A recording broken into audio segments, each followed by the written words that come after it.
Hey, welcome back to Tailosive Tech live on YouTube, ladies and gentlemen, through the MacBook Pro webcam and microphone, through T-Mobile Home Internet. Thank you, by the way. Can we just acknowledge the fact and appreciate that I'm not on Starlink anymore? I mean, as cool as Starlink is and as helpful as it is as a service, it has been so long since we've had any kind of internet bandwidth issues. I will just say, for the record, a couple days ago, T-Mobile shut off for a couple minutes. It was like 5 minutes. The internet just went off. Luckily, it didn't happen during a live stream. That would have been quite frustrating. But yeah, it's good to be here, and I apologize for the later night stream. This is just typically my go-to routine when my wife has something going on in the evening, and I'm just stuck at home, and I'm like, well, I could either watch TV or I could stream and chat with you guys because I haven't chatted with you for a while. But there was a bit of a story that I thought was interesting that I was reading to kick off the live stream with. Of course, we could talk about other things as well. But it has to do with the fact that there's this general trend from a source called Statista that basically compares market share in the smartphone age. And they've noticed an increase in iOS market share over the course of the last 4 years.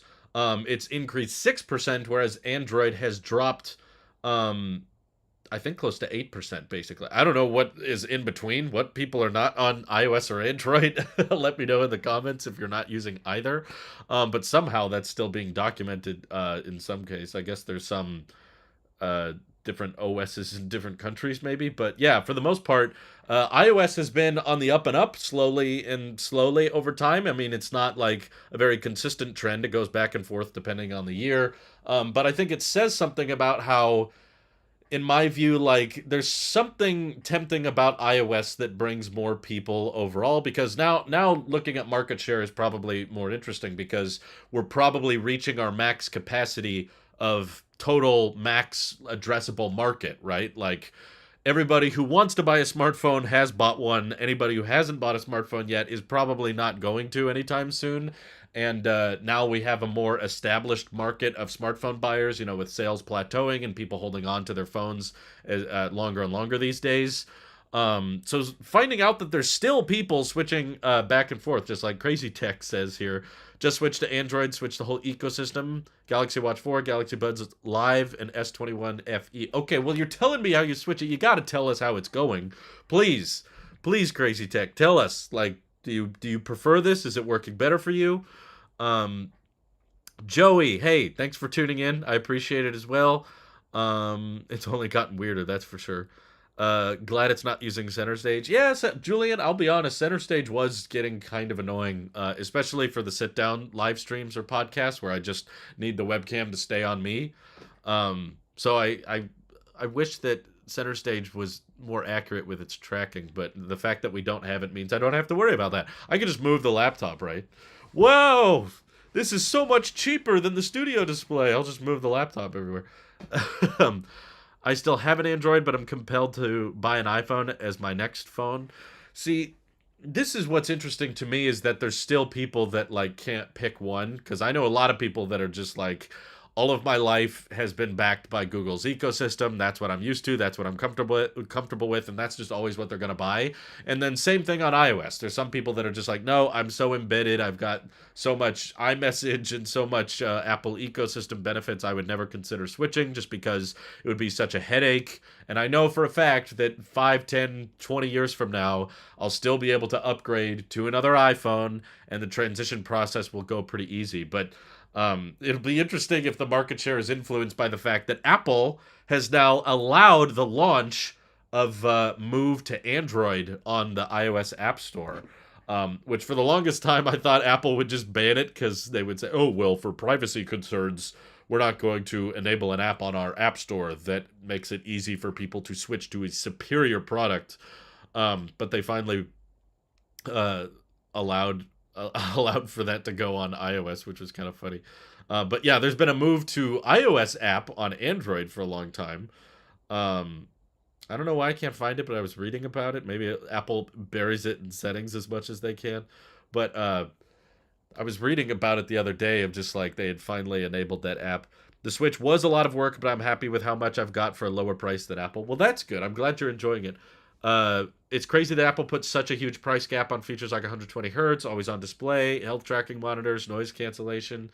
Yeah, I mean, it is Apple. They're not known for their affordability, unless it comes to streaming services. In that case, they have basically the cheapest streaming services available. With iOS, you can text, FaceTime other iOS users on Wi-Fi only. That's for sure makes it a lot easier. Um, yeah, you can add center stage for free. Market share may drop now that Apple will have to abandon the EU. I guess we could talk a little bit about that. Um, the EU moves very slowly. That's something that I'm gonna have to keep doubling down on. Is like there's been talks and reports and news articles posted about EU requiring such and such for years. And I've followed it for years and still not seen anything budge on it. With like, oh, they gotta allow side loading or they gotta allow what's it called? USB-C on the iPhone has to be a thing. And we've talked about it and reported on it for years and still hasn't gotten anywhere. Um, but yeah, it's encouraging on one hand when you're like, oh, the EU may force Apple to do this, but they move so slowly. Android is still higher in market share, but that still says something about iOS because Android is adopting some of Apple's policies for their store too. It is also true. I should clarify that this is the market dominance chart that I'm referring to. The red line is iOS. The green line is Android. So over the course of the last 4 years, Android has definitely dropped from mid 70s to now under 70% market share, whereas iOS has gone from under 20% back in 2018 to now almost 30% or coming up on 30%. Hey, Alpha, appreciate the support. He says iPhone user for 2 years, not going back to Android. Well, I think it's fine, and it's a good thing that people have the option to choose what works best for them. I'm not personally in favor of all phones becoming the same, um, and OSs just are slightly different colors. It's like, oh, if there's something fundamentally that one company does differently and you prefer that, you should not be legally like forced to have your operating system or your app store completely adjust to some other worse performing app store with less security. I'm in favor of like if people like something that Apple is doing, which for the longest time iOS has had pretty consistent rules and regulations around like yeah, it's only things on iPhones can be approved by Apple, and there's no side loading and no that kind of thing. And we're still seeing market share grow instead of decrease, whereas Android has had those kinds of flexible options and alternative stores for a long time, and they're seeing a decrease. So to me, that's kind of evident. Not that one is right and one is wrong. It's just in favor of there's certain decisions Apple has made for their platform and their devices that have resulted in more people wanting that platform, wanting people to have an Apple certified experience where they look over the apps and they look over what goes on there, and there's no side loading allowed and that kind of thing. And it's resulted in a positive, like more people have switched to that. So I understand that not everybody wants Apple to have complete control over what's on their phone and complete control over the stores. Jailbreak is still a thing. You can do that. But yeah, it's like I think that there should be a certain amount of free market of like if a business caters to a demographic that cares about what that business is prioritizing, then let them keep doing that. And if another business caters to something else and they can find a market for it, let them keep doing that. I'm all in favor of like, okay, if there's a bunch of people happy with the way Apple handles something, let them keep doing it that way. That's just where I side on it. But one factor in the declining market share of Android is due to one of its main manufacturers, Samsung, removing features that people love like SD card slots, headphone jacks, and power bricks. Where could they have gotten these ideas? Yeah, it's just another side of evidence of like uh, a lot. They've probably done so. This could be wrong, but they've probably done so because they felt like improving battery life or improving the water resistance or making it feel like more premium and Apple-esque, trying to make non-iPhones feel more iPhone, they believe results in better sales and the phones performing better. Like would Samsung remove the headphone jack and remove expandable storage and remove the charge brick simply because they believed that this would improve sales? I don't think so. I don't think the logic of it is let's remove all these things and hopefully more people will buy our product. It's like, no, we realize that we can secure better margins and we can get away with these things because people will still buy the phone because they like other things about it. And the companies out there that tried to prioritize the headphone jack, tried to prioritize expandable storage, tried to prioritize the charge bricks and stuff, they didn't perform as well, which is kind of evidence of like, okay, people vote with their wallet. There's a free market, acting here that is clearly stating, yes, we will keep buying phones if they don't have headphone jacks, or yes, we will keep buying phones if they don't ship with chargers. Doesn't mean that they love it, but they'll tolerate it. And the companies that prioritize those things did not see enough success to stay afloat. Um, do you think the EU is just inherently against the Apple ecosystem because that's the sense I'm getting from these regulations? I don't think it's the ecosystem specifically. I do think that the EU has legitimate concerns. I'm not saying they're all idiots and they're all morons, but they just have a different fundamental view of how businesses should work. And I'm sure there's certain things the EU wants to legislate that I'd be in favor of, like USB-C on all phones. Like, I think that would be a good thing, even though Apple claims that stifles innovation. Is like, I don't know. I don't know if I consider what Apple's doing with the Lightning port or getting rid of the Lightning port in favor of a portless design. I don't know if I consider that innovative. Um, I can understand their argument of wanting to stop e-waste and simplify chargers and accessories in the future. I get that because part of the reason I side with it is just because I'm such a big fan of USB-C and I want the iPhone to have Type-C. But yeah, it's like as far as other things like requiring alternative digital assistants, that was another part of the legislation that they were talking about, is like uh, Apple should be forced to add the Google Assistant or Cortana or the Play Store. They have to allow all app stores on all platforms. Then it's like, we're kind of opening up a new can of worms. I don't think it's all bad. I'm sure there's lots of benefits to it, but if I'm kind of in favor of, all right, this isn't really preventing e-waste, and I don't think this is necessarily making the products better. If anything, it might make the products more confusing. And if Apple wants to keep their ecosystem and their app store and their iOS platform all locked down and everything's approved and manually reviewed by Apple, if you don't like that, don't buy an iPhone. And this market share chart is exactly why I do not believe Apple is a monopoly. There's other big tech companies out there that I would argue have a monopoly, but not Apple. If your argument is Apple has a monopoly on iOS, that's their platform. That's and it's performed pretty dang well. In fact, it's outperformed other platforms that do allow for alternative app stores. So when people are like, yeah, but you can install apps not through the App Store on Mac, and it's like, yeah, and it makes substantially less money, and there's more malware. So it's not a great argument as to like, we should bring this less performing market with less revenue spent and more malware. We should bring that to the iPhone. It's like, I don't know. Do we have evidence of that making it a better ecosystem or a better experience? If EU forces them to use USB-C, that's a W for everyone. It would be, but they've been talking about it for years, and it's still not happened yet. Apple's monopoly is with the App Store, right? On their App Store. It's like it's not a monopoly to me because you are not required to buy an iPhone. It is not like a mandatory that whereas like Wi-Fi or internet bills, that's where I consider it more of like where I lived a couple of years ago. I had to pay for Xfinity, and Xfinity treated me like crap, and there was no competition. To me, that's a monopoly because it's like we have no other choice. You have a choice to not buy an iPhone. In fact, most of the world does not buy iPhones.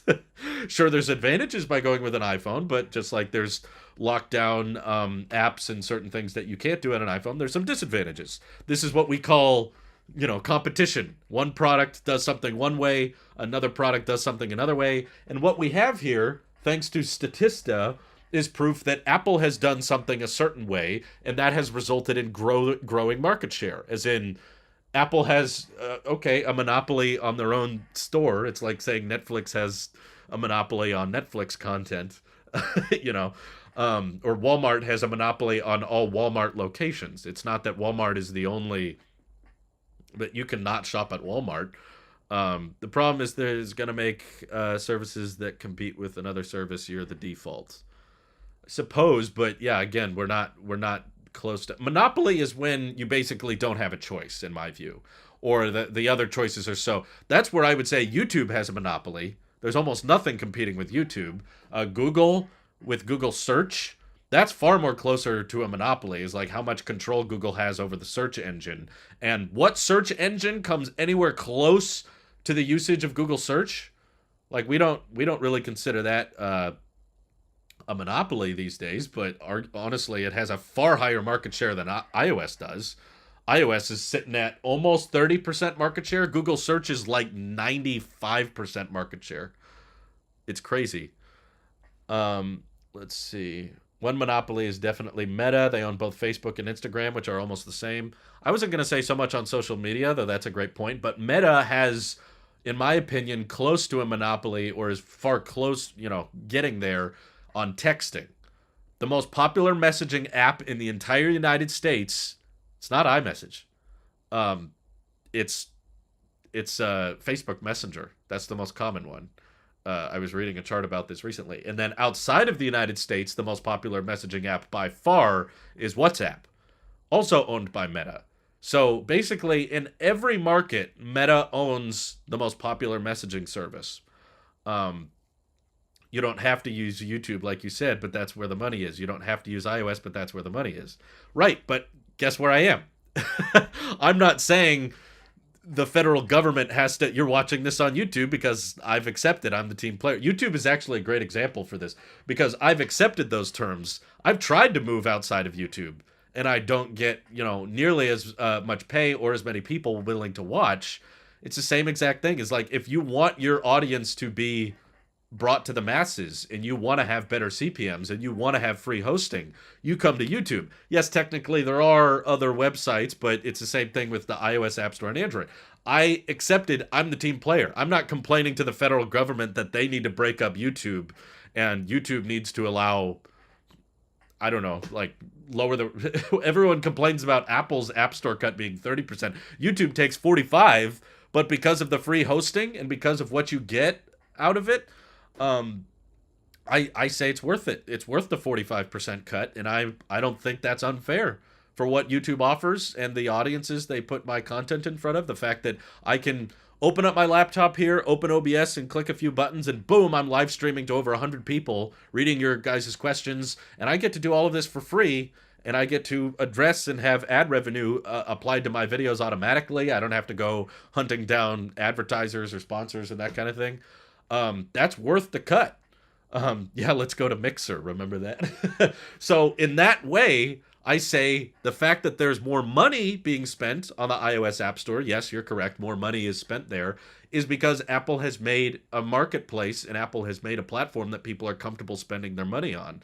And they feel comfortable buying apps or subscribing to apps, and that's why they generate more, even though iOS is nowhere near to the market share of Android. iOS still generates more revenue. So if you want your app, if you want your service to be on the popular platform where people are comfortable to spend more money, you got to put up with their rules and their guidelines, just like I put up with YouTube's rules and guidelines. And I say it's a mutually beneficial relationship. I produce content and that brings you guys onto the platform. YouTube makes money through that, and they reimburse me through giving me 55% of the ad revenue, and they do the hosting for me. And so yeah, I accept that. I'm not saying YouTube needs to change that. I'm not saying the federal government needs to get involved with this YouTube thing. I'm just saying if you want to argue monopoly, I would say YouTube is much more of a monopoly than the iOS App Store is.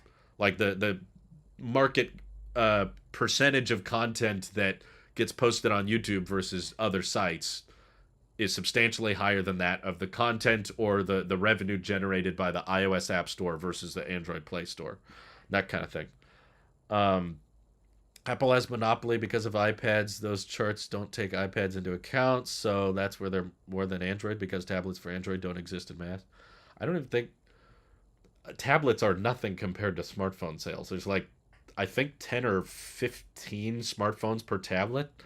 Also, iPads are not. iPads are for sure well selling tablets, but they're not like they're not like 90% of tablets.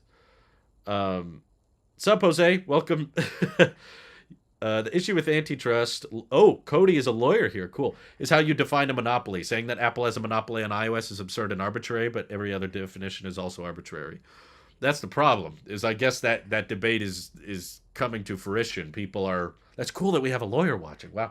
Yeah, it comes down to your definition of monopoly. In my view, I do not see like I have to if like for example, um, there's other options, but the reason I considered Comcast a monopoly up until recently, now thankfully there's more options to choose from, but I was like, there's no other choice, and I need internet, right? So it's to me that's much more a monopoly situation because it's not like I need for my self-employed business, I need to use the App Store or the Play Store or YouTube, it's an actual service of like internet to this point. At this point I don't even consider like in the same realm of like Apple Music or Netflix subscription. No, like internet is like a utility now. It's almost as important. It's not quite. I know some people are going to freak out when I say this, I know, but I would say internet is almost as crucial to a household as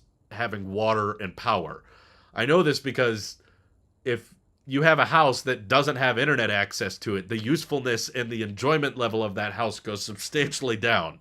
I'm not saying it's more important or it's as important. I'm saying it's up there.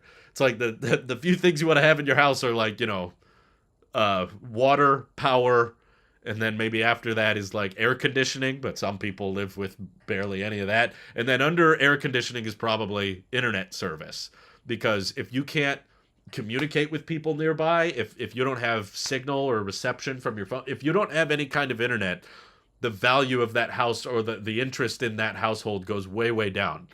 Um, so that's more important of like I need internet for, to keep in touch with people or to stay in contact or to watch TV or to have security cameras now, like security of a household falls back on requiring internet a lot. It's a very crucial thing.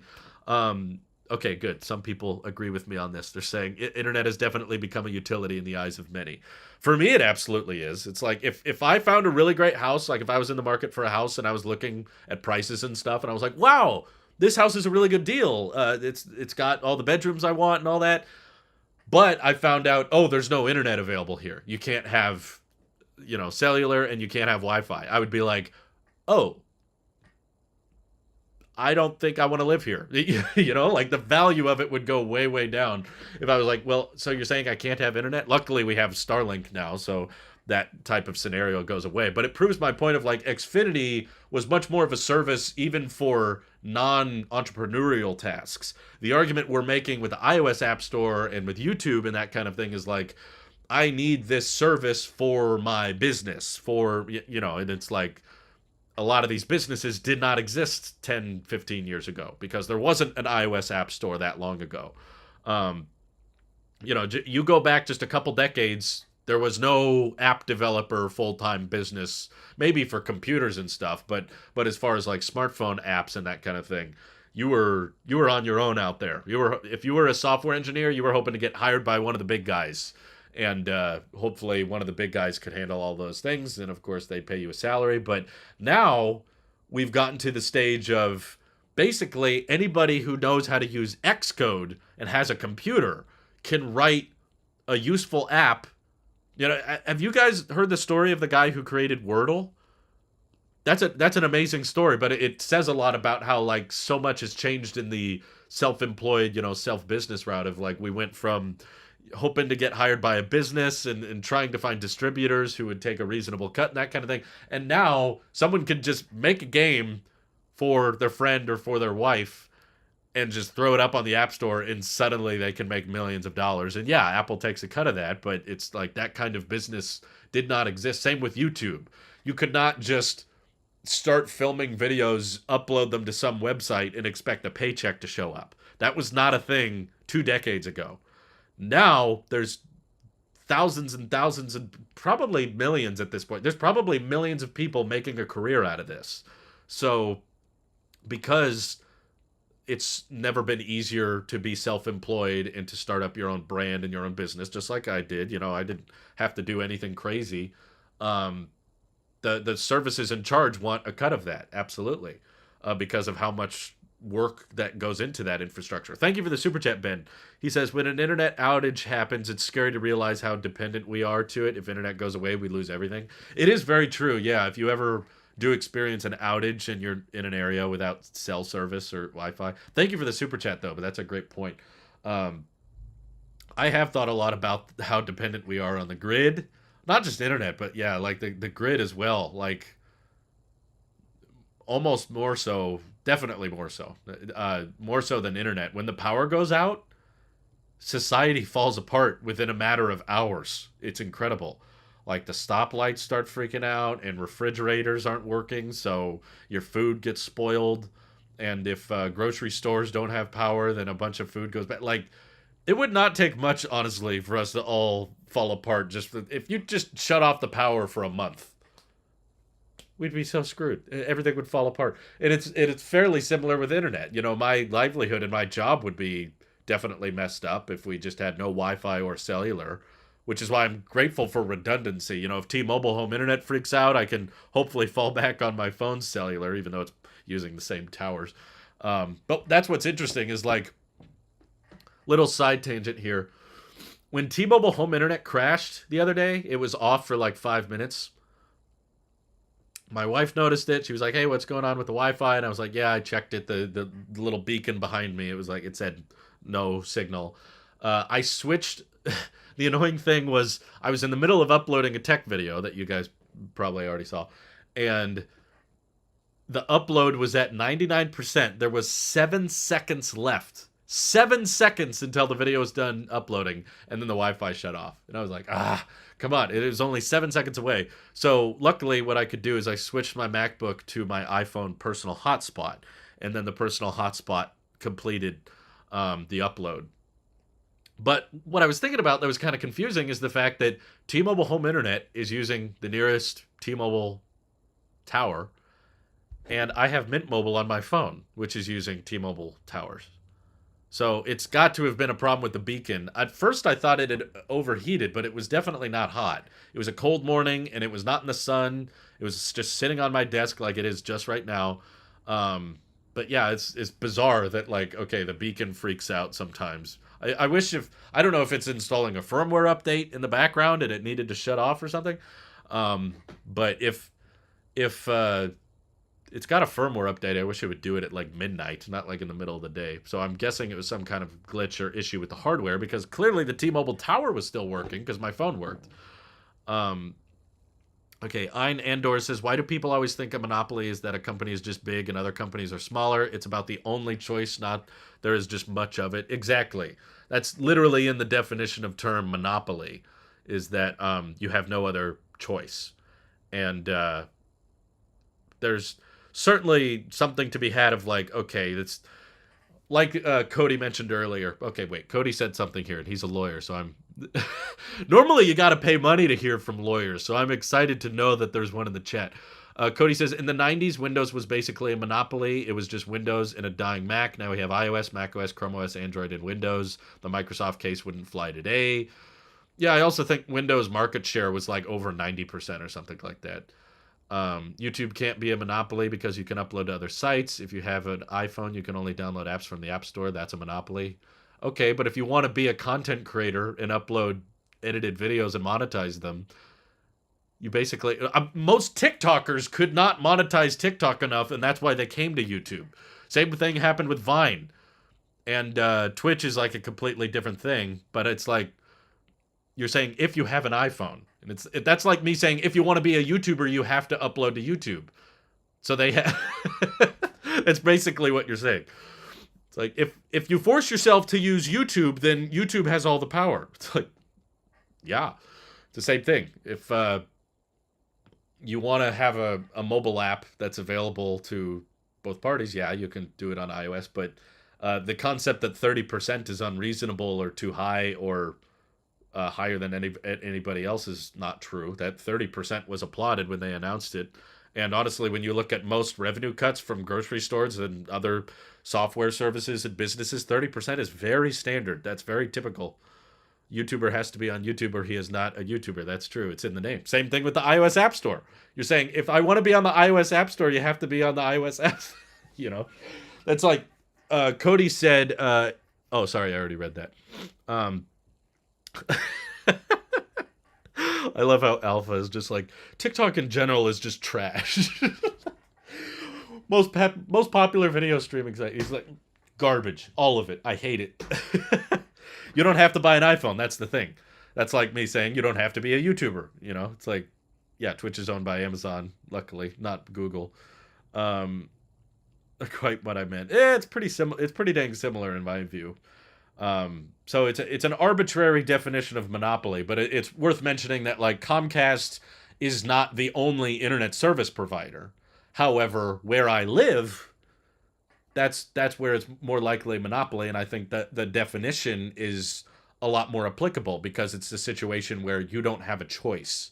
You can only do, hey, thank you for the super chats, Mr. Oymat. Is Google a monopoly in search engine / ads? The problem with this definition of monopoly is that it is arbitrary. I mean, if you want to take it in one direction, is extremely literal.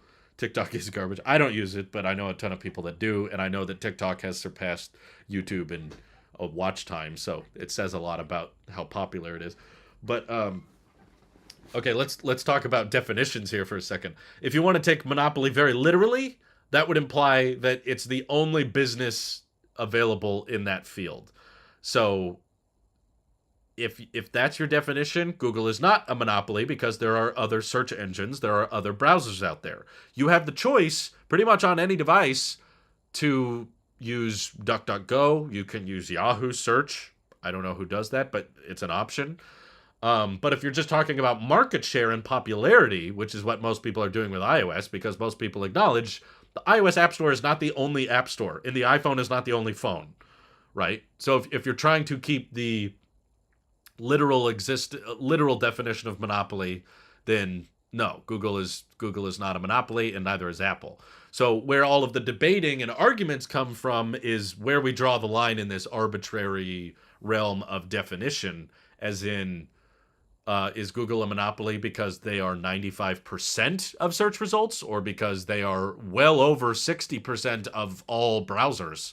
If you do things through Chrome, which most people do, it's all going through Google, and they have a lot of control over search and ads and results and what pops up. That's just a lot of power and a lot of control. So that when we're nearing more like 90% market share on things, that's when I'm like, okay, that arbitrary moving target definition of monopoly, I think is worth having that discussion. Ad revenue generated by video crowd. What's it called? What is YouTube considered? It is a self-publishing YouTube. It is a self-publishing video site. Of all of the self-publishing video sites, how much ad revenue does YouTube generate? What is its market share compared to any other competitors? I assure you it's way over 50%. It's probably closer to 90. Last I checked, Twitch had something like 100 million active monthly users. That was a few years ago, so let's round up. Okay, let's round up and say it's 200 million or 300 million. I guess I can Google this, right? Thanks to my powerful monopoly overlords. How many active users on Twitch? Let's see what the Google tells me. Okay, 140 million as of 2022. We have 140 active monthly users. Let's say how many active users on YouTube. Guess what? 1.86 billion. And when was that? That doesn't say when it was from. Oh, it's more than that. Okay, as of January last year. So this is not even accurate anymore. As of January in 2021, it says YouTube has 2.3 billion users worldwide. So we're talking more than 10 times the size of its closest competitor, Twitch, which honestly most people would say is a completely different kind of platform because Twitch is more about live content and YouTube's more about edited content.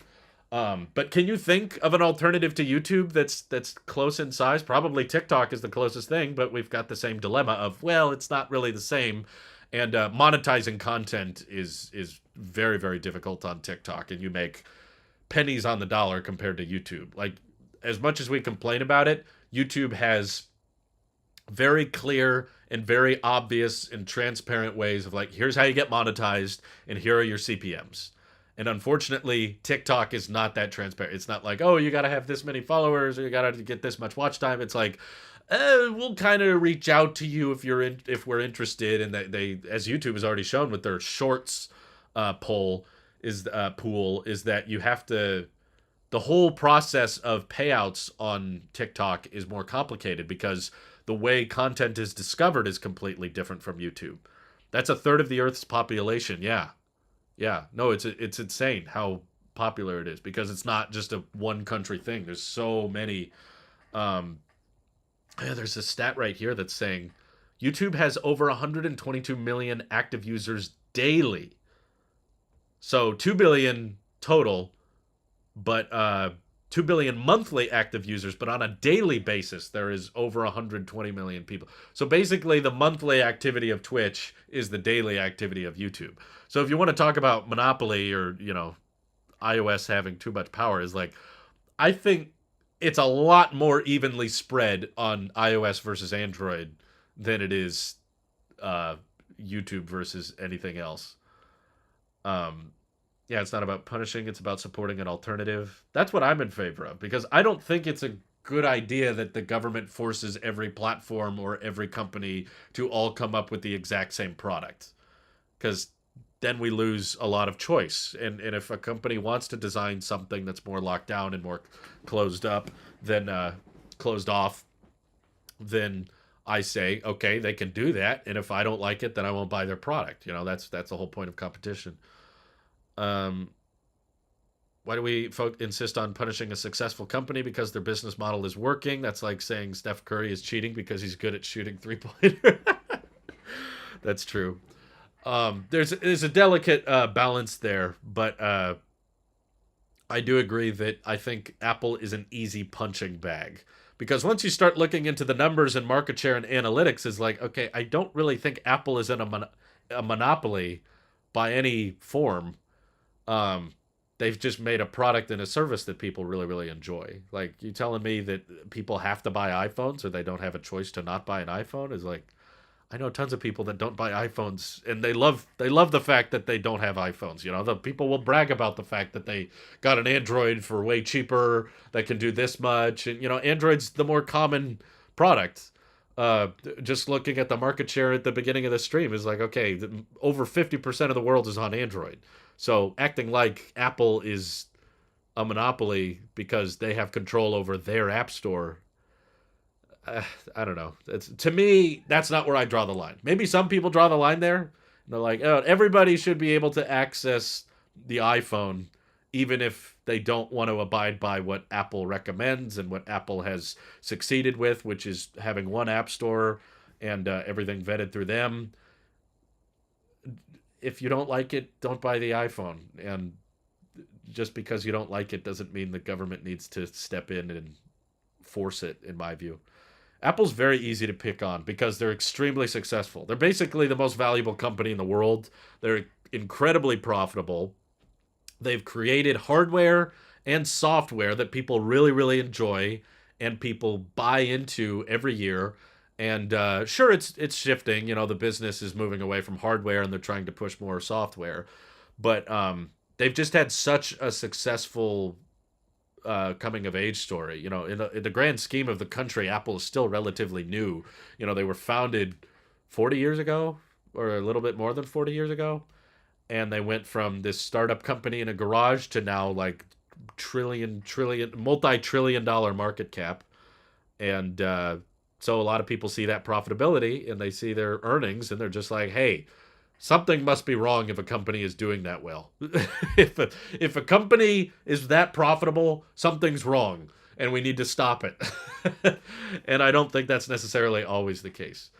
Um, there's no law saying you can't get too successful. If you want to support another option, then buy another option. That's your freedom. Yeah, I'm all in favor of that. If another company wanted to make phones that were easy to repair, that supported right to repair, and lets you use alternative app stores, and had removable backs, and had like the Fairphone, basically. What I'm describing is essentially the Fairphone. If a lot of consumers wanted that, the Fairphone would probably sell a lot better, right? But the fact that the top selling phones are made by Apple shows that what Apple prioritizes in their products, yeah, the Apple market cap is like over right now. I just looked it up, 2.6 trillion. It's insanely high. That may be passed by someone else someday. We'll see. But it's just an absurd amount of value. But yeah, like they see that success and they wonder how to break it up. But if if more people wanted the alternative of what Apple is enabling, I think there would be a business that made a living off of it. Um, it's very difficult to find a way to have a website without being hosted by Amazon Web Services, so there is not much other choice, thus monopoly. That I don't know as much about, but I've absolutely heard the same thing of like how much of the market Amazon owns in the web service world, which I think people have a lot less choices on. Um, I don't feel the same way about iPhones. It's like there is literally thousands of smartphones that you can choose from. Apple sells like five of those smartphones. So don't tell me they're the only ones or that you can't buy anything else. Um, 1976. It was 55 years ago. Okay, not even 60 years ago. There's my parents are older than Apple, basically. Um, there are laws that discourage being more and more successful. They're called tax brackets. Yeah, those things already exist. Yeah. But I'm sure Apple, even with corporate tax and that kind of thing, I'm sure Apple, just with the amount of revenue they drive and the fact that there's sales tax on every one of the products they sell, and the fact that there's income tax on every one of the employees they pay, like there's all kinds of taxes directly generated by Apple's business.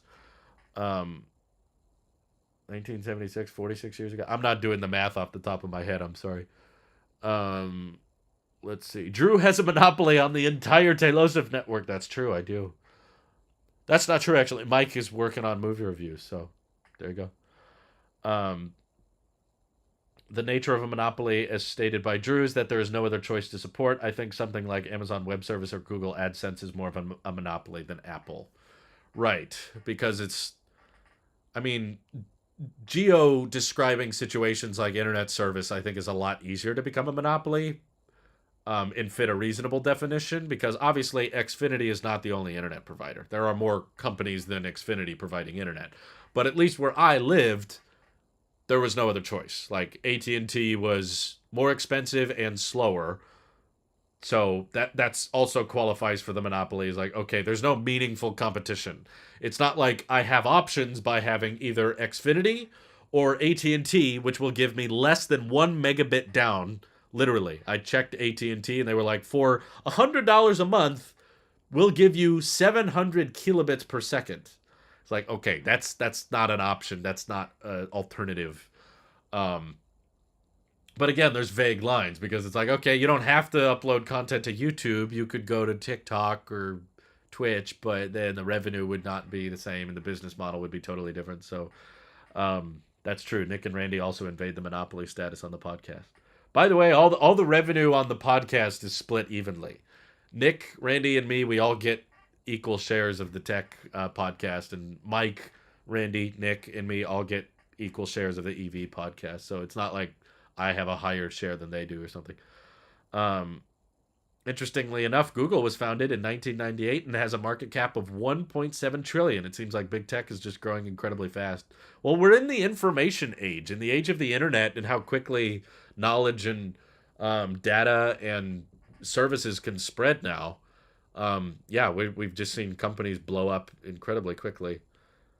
Uh, Chromium scares me more because even the competitors, Sans 2, are just skins of Chrome. Yeah, I mean, I think there's a discussion to have there. I'm not saying Google necessarily needs to be broken up, but I just think if you want to point fingers at companies having too much power, Apple's not high on the list for me in my view.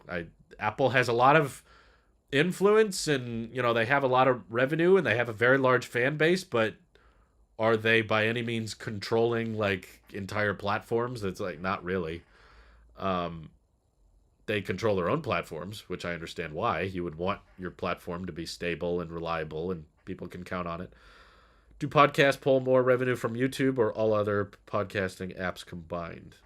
So we use a hosting service called Spreaker, and that's what basically does what YouTube does automatically, which is they push out your podcast to all of the podcasting platforms and they add in the commercials. And we make far more from Spreaker than we do YouTube ad rev. So that's why that's the audio version of the podcast is kind of prioritized.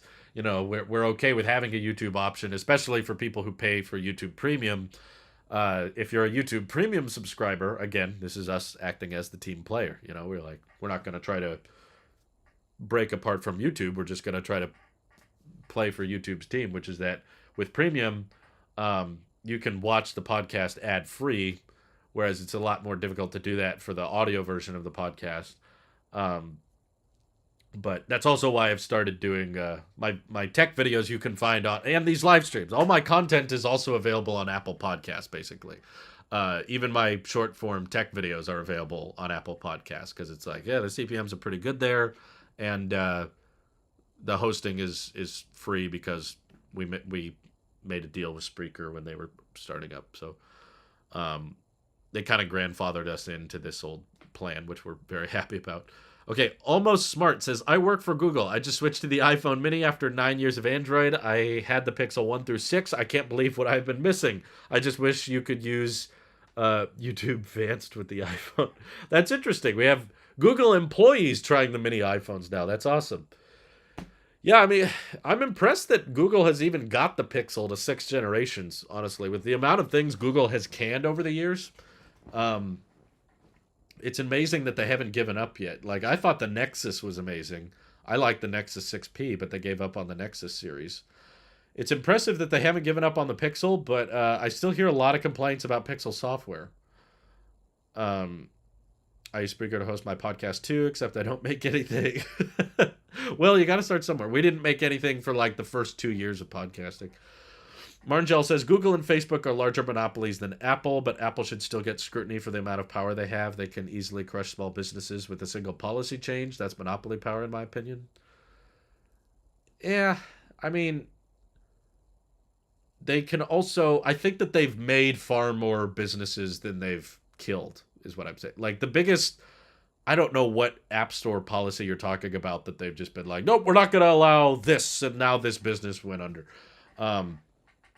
But I can think of a lot of companies that have been birthed and thrived on the fact that the iOS App Store has existed. And also, like, there's, I don't know, there's just as much. I don't know how you can break that up necessarily, because that's my issue with it, is like, okay, by allowing side loading or third-party app stores, is that going to mean those businesses can survive, or are most people still going to go through the iOS App Store anyway? So yeah, it's like you could try to break that up, but I still think, regardless, when you have giant platforms and giant websites or giant app markets that you can post content on, whether they're games or videos or podcasts, and make a whole living off of that, there will always be some policy that could drive you out, potentially. That's absolutely always going to be the case. And I don't know if there's a way to avoid that. Can you guys think of examples of times like Apple changed this one app store policy and now this whole business? The biggest threat Apple has poised with the App Store is to Meta and to Google, like preventing the app tracking stuff. They're just like, nope, you can't track data through iOS apps, or you have to allow people to opt out of that. And Apple prioritizes more privacy and security features, and that just completely tanks Meta's business or Google's revenue from a particular service or app, but not so much small business. I think the majority would still just use the App Store, which again doesn't really solve the problem, because if you're worried about App Store can change one policy and bankrupt a small business, then they can still do that. Um, let's see. My iPhone 12 is the overheating king. Pixel 6 doesn't get as hot. Well, that's good. I'm happy that you can still choose to use the Pixel. That's good. Um, let's see. Free enterprise is foundational to the core American way of life. If we continue chipping away at the freedoms our businesses Apple have, we will lose the meaning of what the U.S. is.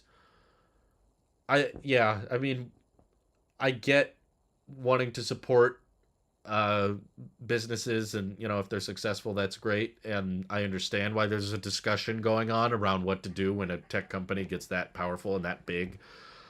I don't think we should just ignore it completely. If there is a monopoly going on, I'm in favor of the government stepping in and saying this isn't okay.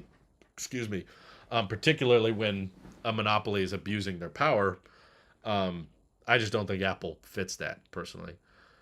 Apple started Apple Music, which competes with Spotify, and they have the default app, so it's really hard to compete when there's a default plus their commission. Well, uh, you still can use Spotify, but yeah, it's like Apple has a much more well established ecosystem of hardware. So, of course, Apple Music will always have advantages on Apple hardware because you're going to use the same ID and you're going to be able to transfer apps and they can ship it as default. Um, I don't know why you would expect Apple to one day ship Spotify by default. In fact, they do that on Android phones, and a lot of people get annoyed by that. It's like, why is there preloaded bloatware, they call it, when you put other default apps? It's like, I don't want to use that. So Apple's going to put a music app on by default. Of course, they're going to put their music app. Um, but Spotify is still more popular than Apple Music. So it's like, yeah, probably Spotify is going to have to work a little harder to sign contracts to be the default app on other things. But Spotify also has a free tier. Apple Music doesn't. Um, so they all have their own fair share of advantages. I'm a Spotify user and I'm heavily into the Apple ecosystem, and I prefer. But you got to try to make the product or service better and justify it, which they have in my view. Spotify has this algorithm, and they combine the podcasts in the same app and video podcasts as well. And the recommended picks and the data that Spotify gives you is just more appealing to a larger demographic of people.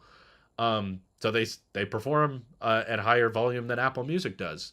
Now, some people prefer Apple Music, and that's their prerogative. So, uh, as long as there's a company with hardware that has a pre-established market, they're going to have advantages.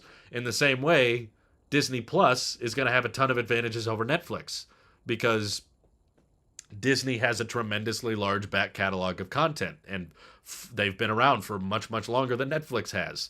So they can own it and not have to pay for royalty and streaming rights on all of their content, whereas Netflix has to start either from scratch and create all new originals and hope that they can justify that cost, or they have to pay some other company for streaming rights. So yeah, there's always going to be advantages. I'm just not the believer of if a brand or a well-established company has inherent advantages over startups, that means they're a monopoly. That's not how I view it. It's like, yeah, Apple has advantages over Spotify, and they're going to leverage those advantages to try to make their service or product more tempting and more appealing to people.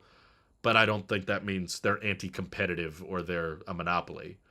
Um, Anti-competitive would be like, I don't know, banning Spotify from the App Store or something. And I don't think they're doing that. Um, People use the defaults Microsoft had to make people choose at install because of the Netscape antitrust trial against them. Yeah, they do, but it's not like Apple Music is at a higher volume than Spotify.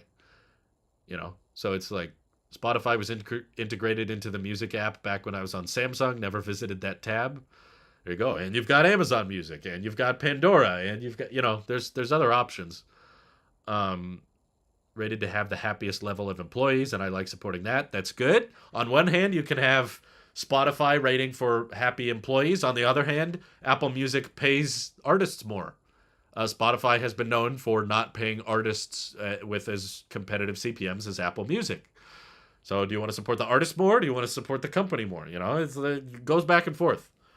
Um, it'd be nice if Apple combined the music and podcasts and also the subscriptions. I'm personally okay with them being separate, but I understand why some people because I don't use the Apple Music app, but I do use the Apple Podcasts app, and I do not want to have to use the music app just to check on podcasts personally. Um, let's see. The Pixel used to have some awesome unique features, but Google has kept killing all of those features off in only 3 years of software updates for Google's own phone. Yeah, that's not great, is it? I know a guy that's using a Pixel 6, but I was describing on the drive home tonight that the guy gave me a ride. And he said, well, I was telling him about the Pixel 6 screening feature because we were talking about how many spam calls we're still getting. We're like, aren't these spam calls annoying? And I was like, yeah, there's this one feature on a Pixel phone. Our friend Aaron has one. And I was like, I think if you have the Pixel 6, right, can't you still screen the call? So you get a call and the computer answers it, but you haven't answered it. And then whoever's talking on the other end, it will dictate what they say in text. So you can quickly tell, oh, this is a spam call, hang up. Or if it's someone you know, then you can answer the call and say, oh, hey, sorry, I was just seeing who it was. I'd love to see what the Apple Music market share is on iOS to see the default advantage. I'm saying there, even if it wasn't the default, there would always be advantages to it because it's by Apple and there's an Apple ID that you use to access the app. So regardless of if it was the default, it would have advantages. They removed that feature. Dang it. See, these are the coolest things the Pixel had going for it. They got rid of. Do they still have the... I feel like everyone flipped out, and I felt like the only one who didn't think it was that cool, but everyone flipped out at the concept of the Google, what was it, Duplex? I forget what it's called. But basically you could make the Google Assistant call a restaurant for you. So you would just be talking to the Google Assistant and you'd be like, make me a reservation at a haircut place. And then it would call the place and have a conversation with the person on the phone. The robot would be talking to someone on the phone. And it sounded very human. It was like, okay, I'm trying to schedule an appointment for a client. Is this time available? I feel like that never went anywhere. But everyone flipped out when it happened. Everyone's like, whoa, this is the future. This is the coolest thing ever. And at the time, I was like, I don't think people are going to use that very much. I feel like most websites are going to either let you book appointments or people are like, you're already talking to an assistant. Why can't you just use the phone anyway? But I heard it was not available in a ton of states. And I don't hear that many people talking about it. Yeah, I had high hopes for the Pixel chip too. I thought Google was going to get serious when they said they were going to start making their own silicon. Hey, Man About Tech, welcome back. That still exists through the Google Assistant. I just haven't heard of anybody using it. Is there anybody that still uses that? Squeeze to summon gone, unlimited storage gone. That never went anywhere. It's still available on the Pixel 1. Just get the Pixel 1, put all your content on that, you'll get unlimited storage. It's a real thing. Everyone went crazy over the Shazam feature built into the always on display, like it's built into Control Center on iPhone. I'd rather not drain the battery and have it always listening. Yeah, is there other people that still use that? Is that still a thing? Because from what I've heard is a bunch of people get excited about some Pixel feature and then they get rid of it. Let's see. Android's biggest issue has already been that the feature support by the carriers has always been terrible, and Samsung doesn't provide the kind of support that Apple iPhone gets. Hopefully that changes. Yeah, it's like Apple prioritizing software updates on their phone gets them somewhere, and by not offering as many phone options, that results in them to focus and specialize on the software they develop. Pixel camera is the one thing they can't afford to lose. I feel like even that is not a strong argument anymore. All modern smartphones have pretty dang good cameras these days. Hey Drew, send Susan a message to make YouTube Premium half the price and remove music in a tier. Thanks, I know you both are buddies. Believe it or not, I don't honestly think YouTube Premium is overpriced. But that's probably because of someone like me who watches more YouTube than anything. Like, think about it. What streaming service is going to provide more content than YouTube does? There are so many channels. There are so many genres of YouTuber. There is so many great podcasts, great creators covering all the content you can imagine. There is infinite tutorials. There's infinite advice. There's infinite workout videos. There's just like a never-ending supply of content. Um, so to pay a little bit extra so that you can, have stuff in the background or downloads or ad-free viewing. There's still sponsorships, but there's substantially less ads with premium. Um, I'm like, yeah, what is it? $10, $12, $15 a month, whatever it is. It's cheaper than Netflix, and you get to watch content at 4K, 8K, 60 frames a second on your phone, on your tablet, on your computer, on your TV. Um, yeah, like if I wasn't using my brother-in-law's Spotify Premium because he got the family plan and was like, "Hey, do you want Spotify?" I was like, "Sure." If he took that away, I would not go back to Apple Music. I would just use YouTube Music. Um, I too watch almost exclusively YouTube all day, probably too much. Yeah, it's like there is no streaming service out there with more content. There is like billions of hours of content, and there's new stuff constantly coming out. So I watch more YouTube than anything, for sure. And the fact that like tutorials on anything, that's my parents or grandparents or relatives that I talk to that aren't super techy, they use YouTube for like random household things of just like how do I work on this lawnmower, or how do I fix this weed eater, or how do I fix this plumbing issue, or this bathroom piping thing, or how do I clean the coils of my refrigerator.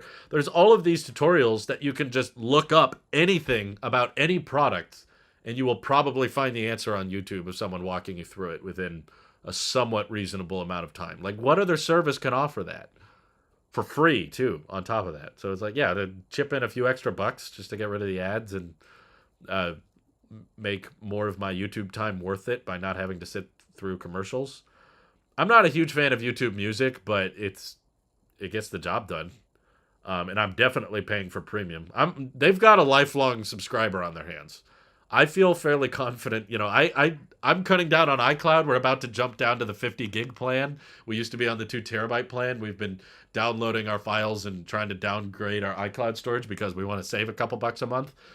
And we canceled our Netflix years ago. We don't pay for Prime. We don't pay for Paramount. And, we found T-Mobile home internet because it was half the price of Starlink. We care about getting our expenses down, but I am definitely going to pay for YouTube Premium, probably for the rest of my life, unless something goes horribly, horribly wrong. But yeah, that's I am not budging on that subscription. I use YouTube so much, just, yeah, for info and entertainment. If you want to figure out how to capture desktop audio on a Mac with a Streamlabs application, you can literally just look that up and someone will walk you through how to do it, or software engineering, or screen recording applications, all that stuff. Um, yeah, it's incredible. Like, I have my issues with it, and I complain about YouTube, and there's a lot of things I wish they would change, but at the end of the day, it's still an amazing site with unlimited potential. Um, do you have plans to try out Verizon's? No, the Verizon home internet thing is not available where I am. But the T-Mobile home internet thing seems to work out pretty well. It's definitely more stable than Starlink. The download speeds aren't as good as Starlink, but I don't care because I don't download very much. And the upload is better than any other service. The upload is faster than Comcast on their top tier, best performing plan. You couldn't get speeds as good as T-Mobile. And Starlink upload speed started okay and turned into abysmal, unfortunately. So Starlink is very, very good for people in areas with no other choice, and also people who want faster download speeds, which is a very large number of people. Um, but yeah, T-Mobile's been great. We have no interest in switching to something else at this point. I feel like the new intros with the sketches is a new stepping stone for Drew to reach a bigger audience that want to have a silly, fun video and also informative. I've gotten a lot of positive feedback on it. There's definitely some people that don't like it. I've gotten some negative. None of it seems to perform very well. to the algorithm at least. YouTube doesn't want to recommend people watch my skits, but I've certainly enjoyed seeing people say that they enjoy the skits and they find them funny, and that makes me want to keep doing them. It typically results in the video being shorter and taking more time to make, and also not perform as well. So it's like, I got to work longer and make less, but if it makes people laugh, then it's worth it, I guess. Um, has your friend seen any upload speed improvements with the new dish? Not from what I can tell, but well, I don't know if he's still in the stream. He was in the stream earlier. He probably went to bed, but he's switched away from his Frontier landline internet, which was terrible. So now he's only on Starlink, and we recorded the whole EV podcast yesterday just with him on Starlink, and he never had an issue. He never dropped out. We never lost signal with him. So I don't know exactly how good the upload speeds are. I'm sure they're probably better than what he had on Frontier, which was like less than 1 megabit up. But I can tell by the way he uploads his content and sends it to me. You know, when we're done recording the show, he uploads the video and audio to me, and it's done uploading within less than an hour, and they're fairly high file sizes. So yeah, like, I'm still convinced that Starlink is probably not great for someone who live streams as often as I do. For some reason, it's more stable on video calls, but live streaming is just a little bit more bandwidth intensive. So it wasn't great for me, especially knowing that T-Mobile is an option now, but for someone like him, it's perfect. There was no Starlinking on his end, but that was on a video call. I also would not notice much Starlinking when I was on video calls, but I would notice it a lot when live streaming, which is weird. Thank you for the super chat, Stephanie. Says, love the skits too. I'll watch no matter what, though. Well, I'm very grateful for that. As long as there's people willing to watch, and willing to, not use ad blockers like Matt Manson is encouraging. I just want you to know, I can't stop you guys from using ad blockers because it's not illegal or anything. But if everybody uses ad block, there's not going to be stuff for you to watch. We can't make this work. If you're annoyed by the commercials and if you're annoyed by sponsors, a lot of it is because of ad blockers. It's because this site, which you use for free, is not free to run. Google is not like just sitting on this big pile of cash and running the server for free. All of the fact that we can upload terabytes and terabytes of content every day for free, and there's people that can designate their livelihoods to this, where I just give it. I am definitely not in favor of it. Again, you're gonna have complete control. I can't stop you, but if everybody did it, all the creators you enjoy would not be here. It would not. If you enjoy watching my channel or MKBHD's channel or Max Tech or Unbox Therapy, whoever it is, if ad block continues to grow, then the sponsorship part of videos is going to get worse. And there's not a reality where everybody can just have a free service without ads, and have a bunch of nice content to watch. So it's a very selfish, it's a very self-centered view of content of, oh, I'm not going to pay, but everybody else can. No, YouTube Premium is not an ad blocker. It gets rid of the ads, but it costs something. So we get reimbursed for that. It's a whole separate section of YouTube revenue. So the reason it costs money is because YouTube goes, okay, on this customer, this person has opted for YouTube Premium, so we're not going to play ads. But the revenue that YouTube gets from your subscription, they are then going to pump into the content. So we actually make more money from YouTube Premium subscribers. If you guys watch my content with YouTube Premium, then basically I make more than the people who just watch for free.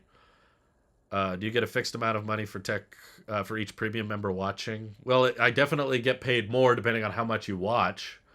So it's not like, oh, okay, I got a video instant paycheck. But The whole reason CPMs and ad revenue fluctuate throughout the year is because the advertiser pool is constantly changing.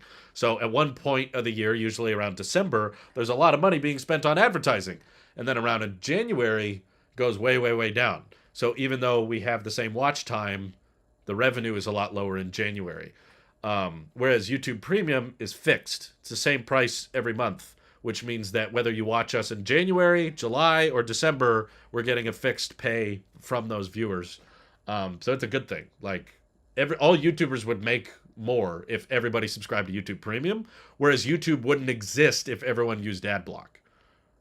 Um, so that's what I try to encourage people is like, okay, just realize to me it's no different than walking into a 7-Eleven or a Walmart and pocket and pick, shoplifting. It's the same thing. It's like, yeah, you can make the argument. They'll be fine. It's just one candy bar, it's just one pack of batteries. It's like, yeah, will shoplifting one item from Walmart bankrupt them? No, but does that make it okay? No, it's not okay. It's still immoral.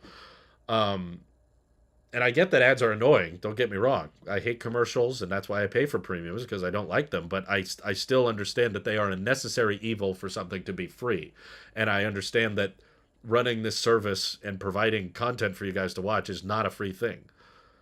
Um, yeah, they're annoying.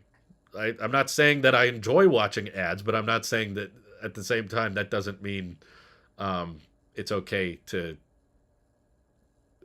install an ad blocker and get rid of it because that hurts the creator you're watching and it hurts the platform. Which as much as I complain about Google and YouTube, I want this site to exist. I want it to stick around. Does ad block reduce your or just YouTube's revenue? Do they notice? Oh yeah, no, it impacts both. If you use an ad blocker, then YouTube gets less money, and so do I, because the ad was not played, which means that the revenue is not generated. So it's I'm not saying ads are all fun and dandy to watch and we should all stare at them every day, but I just mean that ad blocker is not a great solution because the more popular it becomes, then the harder it becomes to maintain the service. They are annoying because they are purposefully loud. Yeah, but that doesn't mean it's like I can say it's annoying that the price of Snickers bar went up. It's annoying that the price of gas has gone up, but that does not mean it's okay to steal gasoline. It's like, are morals real? I'd say life is much more depressing if you pretend morals don't exist. I have a hard time finding people. I know people that let morals slip a little bit here and there. They're like, yeah, whatever, it's a big company, who cares? But then you start getting on the personal level of things, and it's like, yeah, at a certain point, morals are real. Yeah, I'll just say yes without getting much deeper. Thank you for the super chat, Jacob. It's midnight here in Ohio, and it's still 70 degrees out. Enjoying the beautiful weather while watching this podcast. Wow, it's cool. It's midnight. You're up late. Jeez. Hope you enjoy it. Georgia weather's nice too. Yeah, it warmed up quite a bit today. I was happy with our weather as well. We're getting a good weather streak across the U.S. That's cool. What happened to the Talks vlog about losing weight? I don't remember doing that. I don't remember a vlog. We did a podcast. Let's see. Ads are, for many creators, the only or biggest source of revenue so they can continue making videos. Absolutely. I would say for probably 95% of content creators, the ads are the largest form of income. There are more people paying for the ads than not. Yeah, but again, that doesn't justify using an ad blocker, in my opinion. It's like saying, well, most people pay for gas, so I'm not going to. I'll siphon gas out of this dude's tank. Will it bankrupt the gas company? No, so whatever. No harm, no foul. That guy can just buy more gas. That's basically what you're doing. If it's like you have 32 channels, easy to forget. I know, but I only keep up with like 3 or 4. I have way too many channels, but I don't remember doing a vlog about losing weight. I think we did a podcast, and that's still up. Does it mean that if we don't skip ads, you'll earn more money? That's true, but yeah, even if you skip the ads, we still make a cut. Like I don't have any issue with that. I don't think everybody should watch the entire duration of the ad because the ads are annoying enough as is. But the reason there's more and more annoying commercials than ads is because the CPMs aren't performing well enough, which the more ad blockers you use, the worse the CPMs get, which is what I'm saying. It it's no matter how annoying the ad is or how many other people put up with it, I still say what you're doing is wrong by using one. Ads only bother me when I'm paying. Why in the world am I getting ads on Hulu when I'm still paying monthly? Yeah, I get that too. That's definitely annoying, but it does allow for a cheaper tier. I'm sure there's a version of Hulu without ads that just costs more. So it's the same thing. It's like, well, either it's $10 a month or it's $5 a month with ads. With YouTube, it's either free with ads or, you know, 10 or $12 a month with less ads. Because unfortunately, there's still sponsorships in videos too. Thank you for the super chat, Ben. He says, "How about touchscreen, underscreen Touch ID on Macs?" Wait, what? Macs? We don't even have. We don't have touchscreens on Macs. Why would that? You confusing me, Ben. I don't know what you mean by that. I'm gonna go ahead and say, yeah. If you're using a Mac, you're using the keyboard and trackpad. No, no, no, no. Bad idea. Don't do it. Ugh. Um. Let's see. Isn't there a YouTube Lite in Europe? It's half the price due to no music. Oh, yeah, I've heard of something like that. Well, they do that for a reason. They bundle the service not because that drives the cost up. They bundle that service to make the necessary cost, as in the lowest possible price they're willing to allow that feature for, to sound like a better deal. So I don't think it's if it's in a market, if they're in a world or a climate where people aren't willing to pay for the service, then they get a lighter version of it and lower the price. But here they have enough people willing to pay for premium, so they can justify the higher price. Touch ID under the touch bar screen, yeah, but the touch bar's not even a thing anymore. Um, let's see. I mean, Netflix will probably go ad supported service. I read that they are doing that, but I don't think it's. I think a lot of people interpreted it the wrong way. I saw a report that says, where was it? Netflix. Somewhere it said Netflix is going to go into the advertising space, but it's probably not going to be for another couple of years. But it's not like the people paying $20 a month for Netflix are going to start getting ads. It's like they're going to offer a cheaper tier with ads, but the people who are paying for the 15 a month or 20 a month thing, they're probably, I don't think that's the plan. That would be a horrible idea. I think the company would go bankrupt if they started running ads on the $20 a month service. But the concept is they'll probably offer something cheaper, like $5 a month or $9 a month with ads, and then without ads for 15 a month or something like that. Um, let's see. Do you pay for YouTube Premium because you're a creator, or is it because you don't want ads? Well, yeah, both. Well, I was a subscriber to YouTube Red the day it came out. Before, I was using YouTube constantly. YouTube was my most watched service before YouTube Red was even a thing. It wasn't even an option. And I remember for years I was saying, come on, like, please, like, YouTube, make some kind of paid option. I was like, I'd be willing to pay 10, $20 a month to get rid of the ads on YouTube because I use this site so much. I watch so much creators on it, and I watch so many videos, and I use it for tutorials. I use it for tech support, and it's so helpful to me. And I was like, yes, I do see value in the service. I'm absolutely willing to pay monthly for it. And I was so happy the day they announced it. I was like, thank you, finally. And I signed up the instant it was available. Like the very hour they launched it, I signed up for it. And I was not a full-time YouTube guy back then. Dustin Butler, thank you for the super chat. What can you expect your name to be the next Mac with macOS 13? I have heard that it's supposed to be more Mamas or Mammoth or something like that. Yeah, but they had a registering for macOS Mammoth. I don't know why, but that one seems the most likely just because there's references to it in their filings. But I appreciate the super chat. That's unfortunately all I got. I don't have too much more information on it other than they might choose some random California location again. I'm still for macOS weed. Just keep the weed. Sorry. Keep the weed memes going. YouTube Premium is too expensive. I can't justify the price. It costs as much as Netflix. I don't think it costs as much as Netflix. No, what? Let me look it up. It's particularly a good deal if you split it in the family plan. That's what I do. So a family plan costs more, but they give YouTube Premium to like six different people on it. Um, the individual plan, I'm sure, is less of a good deal. Oh, they have an annual option now. That's cool. Where is it? Why? Don't jump me to the YouTube app if there's not going to be any pricing there. What does YouTube Premium cost? $12 a month. Yeah, the Netflix 480p plan is $10 a month technically, but I find far better content on YouTube than Netflix. That's for sure. And then annually it's $120. Yeah, annual is $120 a year. So that's the price of Netflix's cheap 480p plan. macOS Pacifica likely next. There you go. macOS Sea Lion. There you go. That's good too. Netflix is a sinking ship. My family is planning to cancel. It's sad. We don't use it anymore.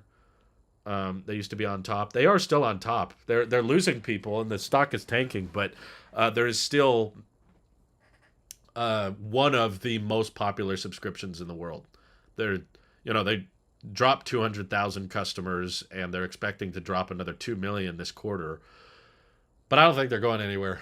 They still have over 190 million subscribers, I think. So they dropped 2 million this quarter. They've lost 1% of their total subscribers, which is like, okay, not that big a deal. What if becoming a channel member to someone came with the feature of not getting ads on their channel? It could also encourage more members to join. That would be amazing. I think that's a great idea.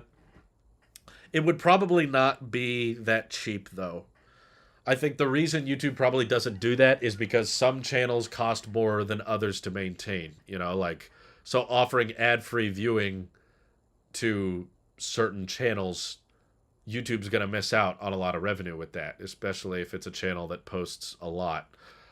Because someone like me posting 4K at 60 content every day, that's going to use a lot of server space. Whereas some channels, like the animated channels that just do little drawing videos, they're posting 1080p, 30 frames a second video once a month.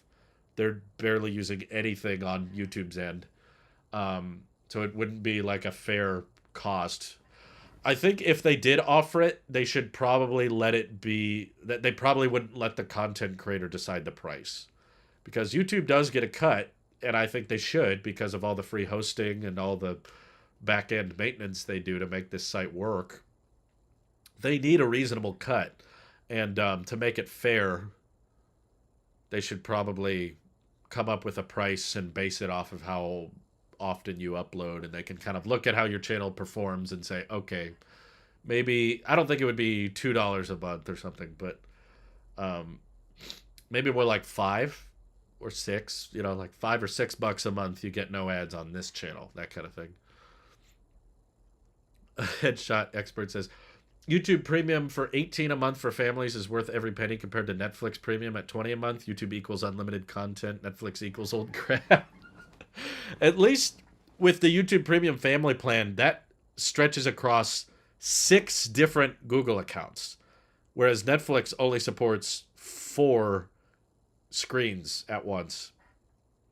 But yeah, that would be a great option if they let you subscribe to one channel and get rid of ads for them. I hope they do something like that because I've really enjoyed the channel membership perks, and the people with the green names in the chat, they're supporting the channel for $2 a month, and they get to watch me write the scripts for the videos, film the videos, edit the videos, and they get to vote on which videos get made. So I'm grateful for having just like the smaller side of content production because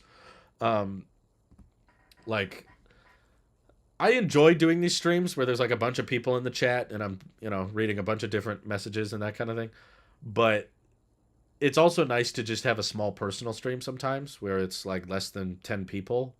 And whenever I'm doing the channel member streams, it's just a handful of people and you feel like you know them a lot better. And, there's no slow mode or any of that stuff. It's just like everybody just feels free to talk. Whereas there's hundreds of people watching. It's like, okay, they got to put on slow mode and there's bots and there's people spamming, and it's just a bit more crowded. And of course, I can't read every message because it would get way too cluttered, way too fast. So I've just enjoyed the channel membership thing, and if there's something YouTube could do to make it better, I'm all in favor of it. Um, if YouTube is fine with removing ads from all channels for like $13, I don't get why they wouldn't be fine with you removing it from one channel for two. Yeah, I guess that's a good point. They would have to compensate it equally, but yeah. Do you still use the Apple Card at all? I haven't heard anything about those in years. Yeah, it's my only credit card. It's literally the only credit card I have, and it's great. I love the app. I love how simple it is to pay off. It took a while for them to support the Mint app for budget apps and that kind of thing, so it took a little long there, but um, now it finally works. So even when we're using the Mint Finance app, I can see the Apple Card balance there. And it's reported on by all three credit bureaus, which for a long time it wasn't, but now it is. They randomly, like a couple months ago, just gave me a credit limit increase. I didn't even ask for it. They were just like, hey, we've decided to increase your credit limit. And I was like, okay, I mean, thanks, I guess. But yeah, it's great.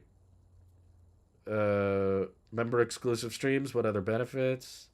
Well, the badge next to your name updates over time. Um, Basically, you know what the next video is going to be about. So I'll post a picture or a poll or something, and I'll be like, hey, which of these topics sound the most interesting? What do you want to see first? And I pretty much always honor the results of the poll. So the topic that gets the most votes, that's the video I make. And there's a lot more live streams, but it's like editing behind the scenes live streams. It's not like this. Uh, but it's fun. I've enjoyed it. They're intentionally smaller. They're like intentionally not as many people are on there, but that makes it more fun. Um, in different ways. Like these streams are fun too. They're different. It's like a different style. Disney Plus is best value. It makes the most sense of all streaming services. Hey, Dennis, thank you for becoming a supporter. Appreciate that. That's very kind of you.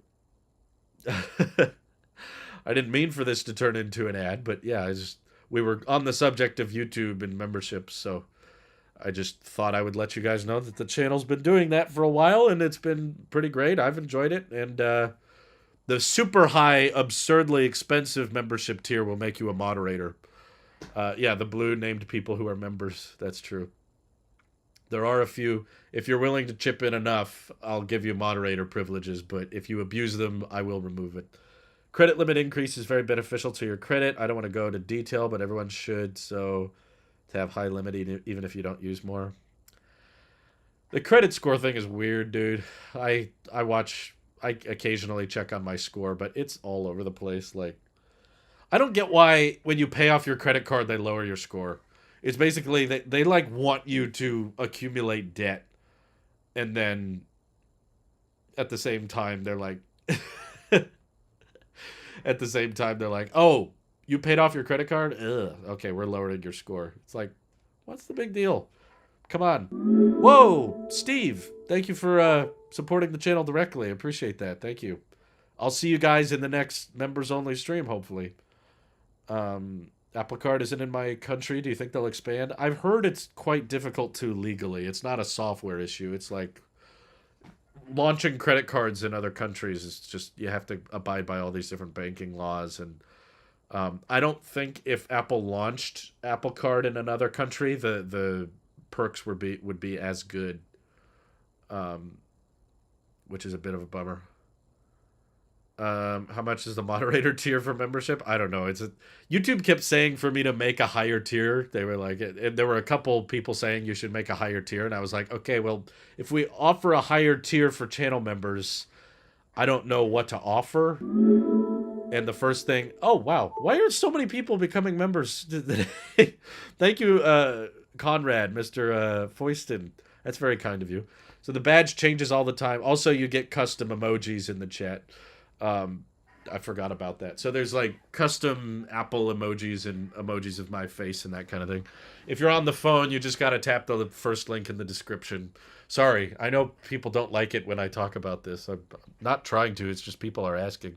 But someone was like, there should be a higher tier, and YouTube was recommending me make a higher tier, and I was like, I can't think of anything else to offer over what I'm already offering the normal channel members. The only thing I could think of is like, well, I guess if someone supports enough, I can make them a moderator. But I didn't want the moderator tier to be super affordable. Otherwise, there would be way too many mods or too many people tempted to become a mod and then troll. So I put the price pretty high. I think it's at like $20 a month or something. Don't do it. Do not become a moderator membership tier. It's not worth the money. There's enough moderators. This is anti-advertising now. I'm literally telling you, do not become a channel member. It's not worth it. But YouTube was just saying like, oh, you should offer one to complete these steps. And there were a couple people that were like, hey, is there a tier higher? And so, yeah, I think basically no one does it, but there's one tier higher. But I think it's too much. It's too expensive. I'd rather you give me the title of moderator yourself. It's cooler to earn the trust than to just pay for it. Oh, honorable. Except that'll never happen. I don't. I've got enough moderators as is, thanks to the supporters that I'm not willing to like. I'm not willing to just like hit the moderator button on anybody. Don't do it, I beg of you. Let's see. They want you to stay under 30% use of your credit card. So it's like, don't use none of it. If you don't use any of your credit card, we'll penalize you. But if you use more than 30%, we'll also penalize you. It's so weird. I don't get it. Where do you see Apple innovating in the future? It feels like Apple has just replaced existing products with Apple's versions recently. If they really innovated, what do you think it would be? Hate to break it to you, but I think the car. They should have done the car, but they haven't, which means I think they've missed the mark on it. So that's not a prediction. I'm just saying they should have. If they were more innovative, they would have gotten moving on the car a lot faster. But realistically, where do I see them innovating? I think Apple Silicon is innovative. I know it's not as flashy as the iPhone or foldables or something, but I do think their methods of making more efficient chips and the ARM architecture and moving things more over that way is like it's innovative. It's not efficiency and performance like we're seeing elsewhere. So I think that's a level of innovation that we're just not really appreciating as much because we just really look at it as, oh, there's what's it called, a faster chip now. But I do see it as innovation. Outside of that, I mean, they definitely have been working on AR glasses for a while, and I think they'll be working on them for a while. I don't think the glasses are ready yet, and they're probably not going to be ready in the next year or so. So yeah, I guess glasses. They're coming up with innovative ways of charging us monthly for things. $1,000 supporter tier, become the owner of the channel. That would be funny. The highest YouTube will let me set it to is 100. That's absurd. I'm not going to do that, but yeah, technically I could make a membership tier that's $100 a month. I don't know why I would do that, but yeah, it's a bad idea. Would you do how-to videos? I don't know of that many I could make. That's why we became supporters, and it's good to plug. Also, for a higher tier, you could do a Discord or Hangout session or something. That's the problem is, like, there's ideas, of course. It's like, oh, I make up exclusive videos for memberships. Or, hey, Joey. Oh, no! No, he did it! Wait, no, you can't. How do I undo this? How do I revoke his membership? He said upgraded membership to moderator access. No. Joey, you can't do that. I literally said not to. I said don't do the moderator. Oh. Okay. Well, thank you, I guess. I appreciate it. I feel like I don't know how to tell people not to do things. I say don't do it, and then you do it. How dare you, sir? But thank you, I guess. Well, thanks, Joe. Congrats, you're a moderator. $100 membership tier. You can talk to him one on one. Yeah, we kind of offer that for the Tesla Fund on Patreon, but it's a time thing. It's like I would like to offer more tiers where I give or exclusive streams or do Discord talks or that kind of thing, but I really don't have the. I'm kind of maxing out my schedule as much as I can right now. There's not like more time I can commit at this point. So I don't want to promise something and not deliver on it. Essentially, that's what I'm trying to avoid. $500 a month, you can become Drew. My goodness. Yeah, you could do that for free on Discord. I don't go into the voice channels, but yeah, I don't know. This is an interesting. You guys, we don't need to talk about more ways for Patreon link, please. I don't have the link ready to go. Hold on, let me. Uh, we got to end the stream. This is not. We don't need to just talk about more ways for me to charge you guys money. Who cares? It's Tailosive. Big whoop. it's because we love your content. You provide good content, and content creation isn't cheap. Well, I appreciate it, but we're still saving up for the Tesla. That's the Patreon link for those asking. But yeah, I have a tier on there where I collab with you for an hour once a month, but that's mostly all the time I can make. It's not a good deal. I know it's not cheap, but that's kind of the point. If there were too many people doing it, I wouldn't have time. So 14 Pro or 13 Pro? Okay, finally a tech question. I'm going to say 13 Pro because I don't think the 14 Pro looks very good. Uh, it is getting late anyway. What should we expect for Dub? All software. I know I'm the last person predicting this, but I think it's all going to be just software. I don't think there will be any hardware. Starting next month. I got you. Well, thank you, Dennis. I appreciate everyone just for watching. I hope you know you don't have to be a member or a patron supporter to get my appreciation. Just the people watching are a huge help, and you make this job possible, and you've made my dreams come true. And that's why, even though it's late, and even though I'm tired and I'm feeling sick and my throat is sore, I still want to do these late night live streams just so we can interact and answer, feel like as close as I can, because I can't talk to all of you one on one. That would be awesome, but I don't have the time in the day for it. So the live streams are fun because I feel like I just get to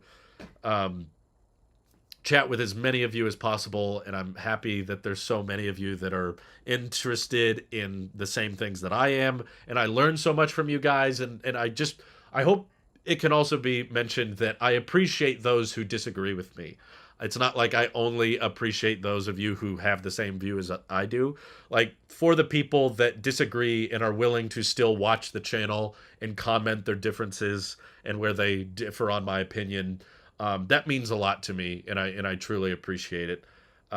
Because I know that's not easy, but I think it's really healthy. Like, I also try my best to watch channels that I don't agree with and watch channels that do things I don't necessarily, or say things that I don't agree with, because it challenges you, and you don't want an echo chamber of just people that agree with you. So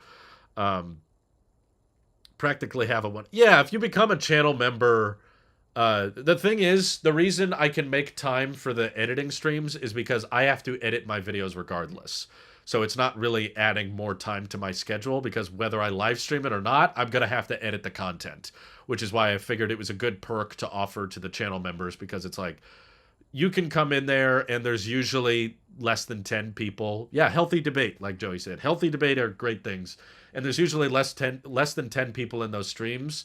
And that way every message can be addressed. Every person feels like they can get their question answered. They may not be addressed as quickly because I'm editing or filming, so I have to also work as the chat is going. But yeah, they're just far more personal. I feel like I know the people in there a lot better. And the fact that there's so many of you willing to pitch in and support is just wonderful. So thank you, seriously, all of you. Ben Ben says, I love toxic debates more. Well, we can have toxic debates on Twitter. I have a lot of toxic debates there, and it's free. Margel says, that's good to hear. I feel like I have a lot of disagreements with you, but I still watch and agree with one of your points. That's why I'm a channel member. Well, I appreciate it. Thank you. Thank you. I think Ben is being sarcastic, but do you think the next Notch Book Pros will get Face ID?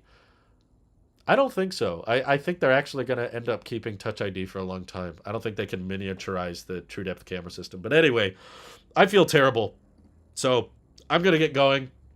But just remember, if you miss part of the stream or if you can't catch every live stream, these all are available on Apple Podcasts. Just look for Tailosive Tech Streams, and you can listen to the audio version there. And it seriously helps me out a ton.